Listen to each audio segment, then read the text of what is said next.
ਸਤਿ ਸ਼੍ਰੀ ਅਕਾਲ ਸਾਰਿਆਂ ਨੂੰ। ਕੀ ਹਾਲ ਚਾਲ ਨੇ? ਹੋਪ ਤੁਸੀਂ ਸਾਰੇ ਬਹੁਤ ਵਧੀਆ ਹੋਵੋਗੇ। ਗਲਾ ਥੋੜਾ ਜਿਹਾ ਖਰਾਬ ਆ ਤਾਂ ਆਵਾਜ਼ ਨੂੰ ਥੋੜੀ ਜਿਹੀ ਇਗਨੋਰ ਕਰਿਓ। ਤੇ ਉਹਦੇ ਲਈ ਮੈਂ ਇੱਕ ਨੁਸਖਾ ਸ਼ੇਅਰ ਕਰਨ ਲੱਗੀ ਆ। ਅਦਰਕ ਲਿਆ ਮੈਂ, ਅਦਰਕ ਨੂੰ ਚੰਗੀ ਤਰ੍ਹਾਂ ਮੈਂ ਪੀਸ ਲਿਆ। ਉਸ ਤੋਂ ਬਾਅਦ ਮੈਂ ਹਾਫ ਕੱਪ ਪਾਣੀ ਦਾ ਲਿਆ। ਪਾਣੀ ਦੇ ਵਿੱਚ ਅਦਰਕ ਨੂੰ ਚੰਗੀ ਤਰ੍ਹਾਂ ਬੋਇਲ ਕੀਤਾ।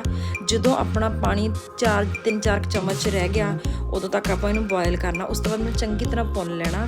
ਭੁੰਨ ਕੇ ਉਸ ਤੋਂ ਬਾਅਦ ਆਪਾਂ ਇਹਦੇ 'ਚ ਐਡ ਕਰਾਂਗੇ ਸ਼ਹਿਦ ਦੇ ਤਾਂ ਬਹੁਤ ਹੀ ਗੁਣ ਨੇ, ਸਾਰਿਆਂ ਨੂੰ ਪਤਾ ਹੀ ਹੈ। 1 ਚਮਚਾ ਸ਼ਹਿਦ ਦਾ ਐਡ ਕਰਕੇ ਉਹਦੇ 'ਚ ਚੰਗੀ ਤਰ੍ਹਾਂ ਮਿਕਸ ਕਰ ਲਾਂਗੇ। ਸਭ ਤੋਂ ਬੈਸਟ ਮੈਡੀਸਨ ਹੈ। ਮੈਂ ਕਦੇ ਵੀ ਖੰਘ ਦੀ ਦਵਾਈ ਨਹੀਂ ਲਈ, ਮੇਰਾ ਇਹੀ ਚੀਜ਼ ਦੇ ਨਾਲ ਮੈਂ ਟਰੀਟ ਕਰਦੀ ਤੇ ਮੇਰਾ ਬਹੁਤ ਛੇਤੀ ਰਿਕਵਰ ਹੁੰਦਾ ਤੇ ਬਹੁਤ ਛੇਤੀ ਰਿਲੈਕਸੇਸ਼ਨ ਗਲੇ ਨੂੰ ਮਿਲਦੀ ਹੈ। ਤੁਸੀਂ ਟਰਾਈ ਜ਼ਰੂਰ ਕਰਿਓ।